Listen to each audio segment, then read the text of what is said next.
안녕하세요. 금요일에 과학터치 도입 강연을 맡게 된 국립광주과학관 연구원 윤요셉입니다. 저는 오늘 여러분과 함께 가을철 별 관측을 떠나요 라는 주제로 이야기를 나눠보고자 합니다. 여러분 혹시 밤하늘을 올려다 본 적 있으세요? 그렇다면 혹시 그게 언제였는지, 그 밤하늘에는 어떤 것들이 있었는지 기억나시나요? 요즘 가을철 밤하늘이 정말 예쁜데요. 오늘 강연을 통해서 여러분들이 그 밤하늘과 조금은 친근해지는 시간이 됐으면 좋겠습니다. 그러면 밤하늘은 어떤 것을 이야기할까요? 바로 우주, 그 우주를 보고 있는 것이라고 생각하면 됩니다. 그러면 우리가 보는 이 밤하늘, 우주라는 곳에는 어떤 것들이 하늘을 채우고 있을까요? 저와 함께 살펴볼 건데요. 가장 먼저 우리랑 친근한 달이 있습니다. 그리고 요즘 밤하늘에 예쁘게 보이는 행성들도 있고요. 반짝반짝 빛나는 별들과 그것들을 이어주는 별자리들도 있습니다. 그리고 조금 더 깊게 들어가 보면 다양한 모양을 가지고 있는 은하들도 볼 수 있습니다. 앞서 이야기한 이런 자연 천체들 외에도 우리 인간들이 만들어서 띄워놓은 이런 인공위성, 인공천체들도 우리가 만나볼 수 있습니다. 지금 앞에 있는 5가지 외에도 정말 다양한 것들이 우주에 떠 있는데요. 그런 것들은 어떤 것들이 있는지 우리가 한번 살펴보도록 하겠습니다. 먼저 우리랑 가장 가까운 천체, 달입니다. 달은 우리 지구의 유일한 자연위성이고요. 태양빛을 반사해서 우리 지구에 비춰주기 때문에 사진에서 보는 것처럼 초승달, 상현달, 보름달, 하현달, 금음달 등으로 아름다운 모양으로 우리가 볼 수 있게 됩니다. 그러면 이 밤하늘에 있는 달이 얼마나 큰지 혹시 아시나요? 제가 우리나라를 가져와 봤는데요. 달과 크기를 비교를 해보면 이 정도 크기가 됩니다. 달에서 보이는 검은 지점을 달의 바다라고 이야기하는데 우리가 눈으로 볼 수 있는 달의 바다가 우리나라보다 크다는 것을 확인할 수 있죠. 우리 지구와 크기를 비교를 해봐도 이렇게 달이 커다랗다는 것을 확인할 수 있습니다. 그리고 달뿐만 아니라 예쁜 행성들도 요즘 밤하늘에 보이고 있는데요. 제가 오늘 밤하늘을 가져와 봤습니다. 제가 오늘 밤하늘을 가져와 봤습니다. 요즘 저녁 하늘에는 목성, 토성, 금성이 이렇게 보이는데요. 하나씩 살펴보겠습니다. 먼저 목성입니다. 목성의 가장 큰 특징은 대적점과 줄무늬가 보인다는 건데요.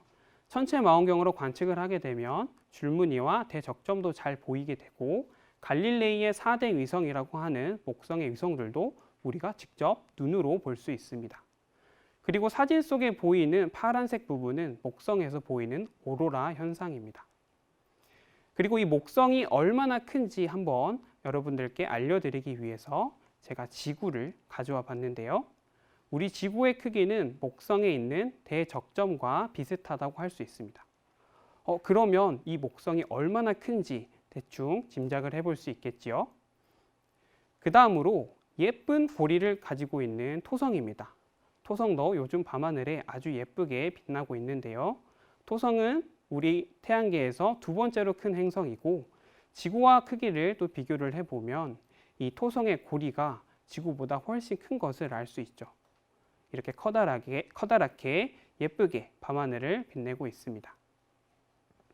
그리고 아주 밝게 빛나고 있어서 우리가 샛별이라고 부르는 예쁜 금성도 떠 있습니다. 이 금성은 고온 고압으로 이루어진 천체인데요. 지구와 크기를 비교를 해보면 지구와 거의 비슷한 크기를 가지고 있는 행성인 것을 알 수 있습니다.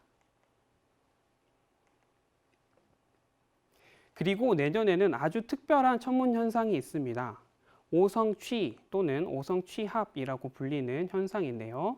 수성, 금성, 화성, 목성, 토성 5개의 행성이 가까이 모이는 현상입니다. 그리고 이 수, 금, 화, 목, 토 외에 달과 태양까지 합친다면 월, 화, 수, 목, 금, 토, 일을 한쪽 하늘에서 볼 수 있는 신기한 현상이죠. 이 현상은 내년 6월 18일 새벽에 볼 수 있다고 하니까 꼭 기억해 두셨다가 관측을 해보시기를 바랍니다. 그리고 별들도 보이고 그 별들을 이은 예쁜 별자리들도 우리가 관측할 수 있는데요. 가을 별자리에서 가장 중심이 되는 별자리는 가운데 보이는 사각형 페가수스 별자리입니다. 그리고 그 옆에는 안드로메다 별자리, 페르세우스 자리 등이 있는데요. 이런 별자리에 관한 재미있는 이야기와 관측 방법은 지난번에 있었던 윤부연 선생님의 바다의 길잡이, 별과 별자리 이야기를 한번 참고하시면 좋겠습니다.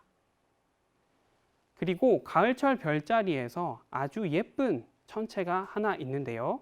바로 안드로메다 은하입니다. 이름이 좀 익숙하죠?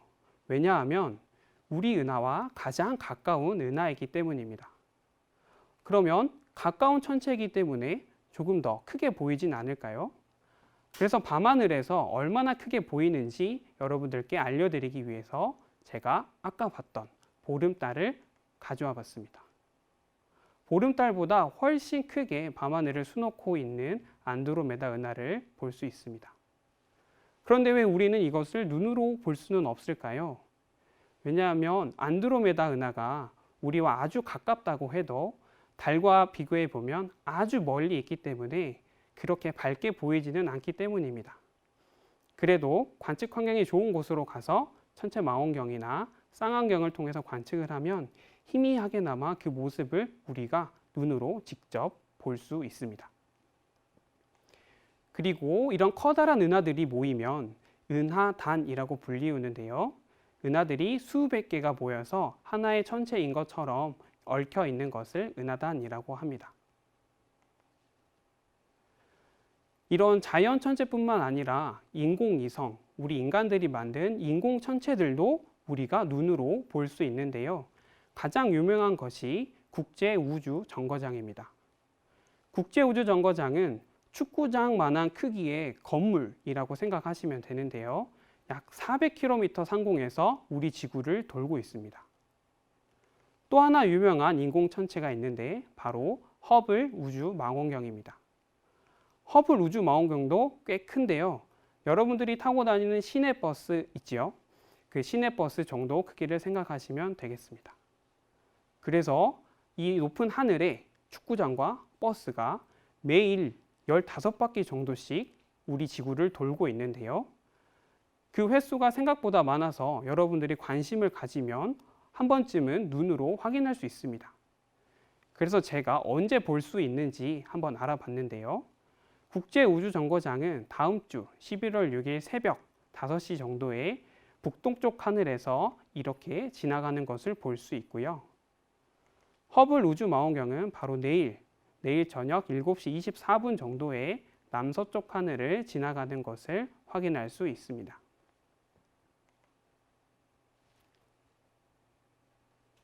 그리고 요즘 아주 뜨거운 이슈로 떠오르고 있는 인공위성이 있는데요.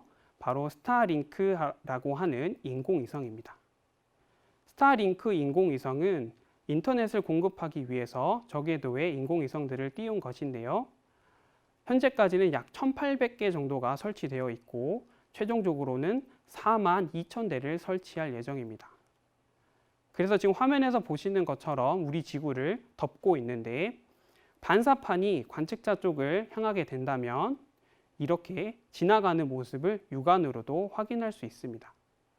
마치 지나가는 모습이 기차와 같다고 해서 인공위성 기차라고 부르기도 합니다. 그리고 미래에 인공위성을 활용할 방법으로 궤도 디스플레이라는 것이 있는데요.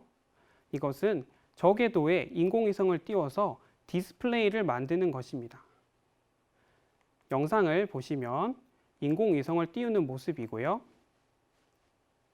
태양빛을 반사할 수 있는 반사판을 펼칩니다. 그리고 말 그대로 우주에다가 글씨를 쓰는 것이지요. 그러면 지구에 살고 있는 우리들이 이렇게 밤하늘에 글자가 써지는 것을 볼 수 있게 되는 것입니다. 그런데 이게 먼 미래 이야기가 아니라 바로 내년부터 시범 운영을 한다고 합니다.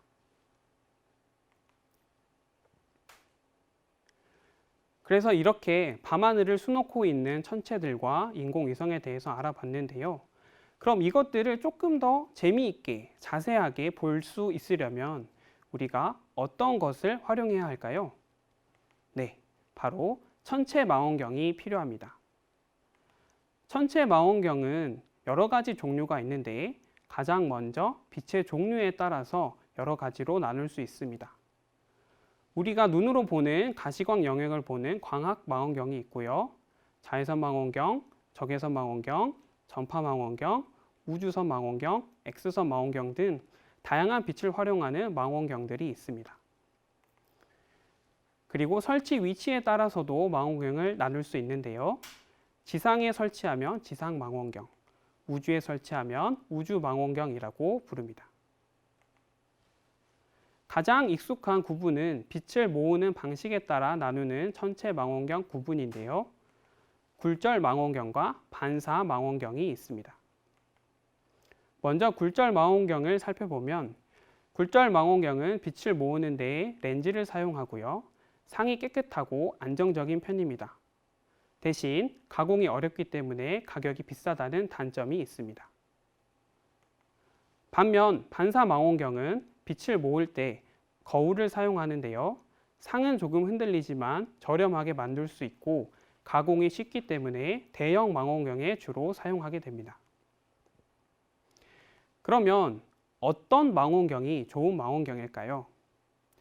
여러 가지 성능을 이야기할 수 있지만 가장 일반적으로는 큰 망원경이 좋은 망원경이라고 할 수 있습니다.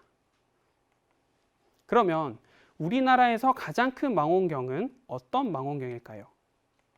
바로 한국천문연구원에서 운영하고 있는 1.8m 광학망원경이 있습니다. 옆에 사진을 보시면 사람과 크기를 비교해 볼 수 있는데 얼마나 큰 망원경인지 짐작해 볼 수 있겠죠? 그러면 이 망원경은 어디에 있을까요? 바로 우리나라 지폐 만원권 뒷면에 있습니다. 그만큼 중요한 망원경이라는 의미가 되겠고요. 실제로는 경상북도 영천시 보현산 천문대에 위치하고 있고 견학을 신청하면 가서 망원경을 견학할 수 있습니다. 그렇다면 두 번째로 큰 망원경은 어디에 있을까요? 바로 우리 광주광역시에 있는데요. 국립광주과학관 별빛천문대에 오시면 1.2m 구경의 망원경을 만나볼 수 있습니다. 보현산 천문대 망원경은 천문학자들이 사용해서 일반인은 관측이 어려운 반면에 국립광주과학관 망원경은 누구나 신청하면 와서 직접 관측을 해볼 수 있습니다. 우리나라를 넘어서 세계로 나가면 더 큰 망원경을 만날 수 있는데요. 세계에서 가장 큰 망원경 중에 하나로 알려진 캑 천문대의 망원경이 있습니다. 사진에 보시는 망원경은 캑1, 캑2 쌍둥이 망원경을 나타내고 있고요. 캑 망원경의 구경은 약 10m 정도 됩니다. 그림에서 보시는 조그마한 육각형이 약 1.8m 거울인데요. 보현산 천문대 망원경이 1.8m 거울을 가지고 있었는데 캑 망원경은 그만한 거울을 36개나 붙여서 만든 망원경입니다. 그리고 똑같은 망원경을 2개나 만들었죠. 현재 있는 망원경도 크지만 앞으로 만들 망원경은 더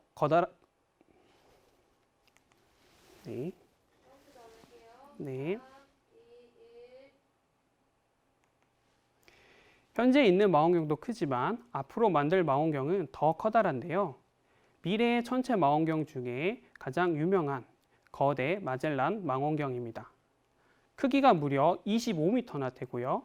만드는데 1조 원 이상의 돈을 들여서 만들고 있습니다. 그림에서 보시는 거울 하나가 앞에서 봤던 캑 망원경의 거울과 비슷하다고 생각하시면 됩니다.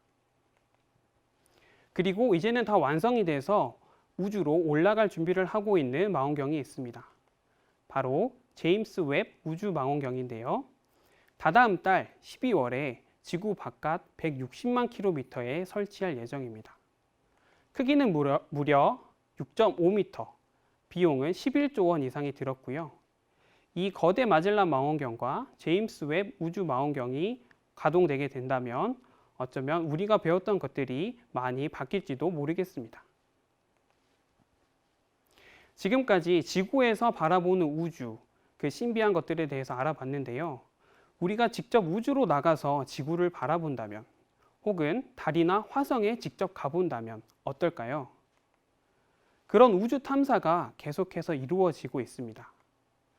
지금 보시는 사진은 1969년에 우리 인류가 최초로 달에 도착했을 때 찍은 사진입니다. 그때 이후로 우리 인류는 정말 많은 우주 탐사의 쾌거를 이루고 있는데요.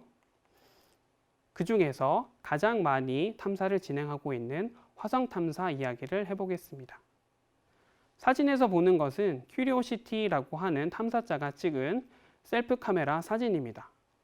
화성의 실제 모습이죠. 그리고 올해 화성 탐사차를 한 대 더 보냈는데 퍼서버런스라고 하는 화성 탐사차를 보냈습니다. 이번에는 인제뉴어티라고 하는 드론까지 같이 보내서 화성 탐사에 박차를 가하고 있습니다. 이런 화성 탐사를 통해서 밝혀낸 놀라운 사실이 있는데요. 퍼서버런스가 최근에 찍어 보낸 사진입니다. 이 부분을 확대해서 보시면 어떤 퇴적층의 형태가 보이는데 화성에 물이 있었다는 흔적이라고 합니다.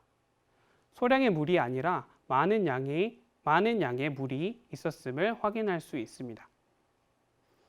이런 신기하고 재미있는 화성 탐사, 우주 탐사가 계속해서 이루어지고 있는데요. 그와 더불어서 이런 멋진 사진도 실제로 찍어서 확인할 수 있습니다. 바로 화성의 노을 사진입니다. 그런데 지구의 노을과 조금 다른 모습이 있죠. 지구의 노을은 빨간색인 반면에 화성의 노을은 이렇게 파란색으로 보이게 됩니다. 지구와는 다른 대기의 구성 성분 때문입니다. 그리고 또 하나 재미있는 사진이 있는데요. 바로 밤하늘인데 화성의 밤하늘입니다. 여기에서 재미있는 점이 한 가지 있는데 바로 여러분과 제가 이 사진 속에 있다는 것이죠. 바로 여기 우리 지구가 보입니다. 실제 사진을 통해서 화성에서는 이렇게 보인다는 것을 우리는 직접 확인할 수 있습니다.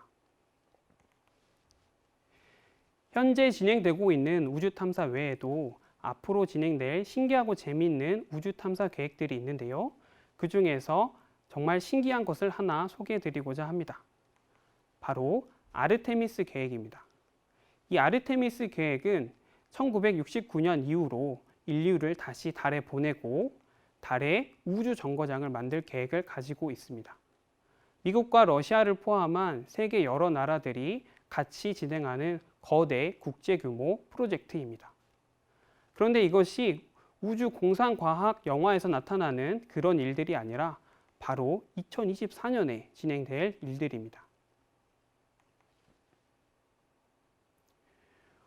오늘 살펴본 우주의 아름다운 천체들과 우주 탐사의 이야기들이 우리 일상과는 조금 거리가 먼 이야기 같지만 우리 머리 위로 펼쳐진 밤하늘에서 매일매일 일어나고 있는 일들입니다.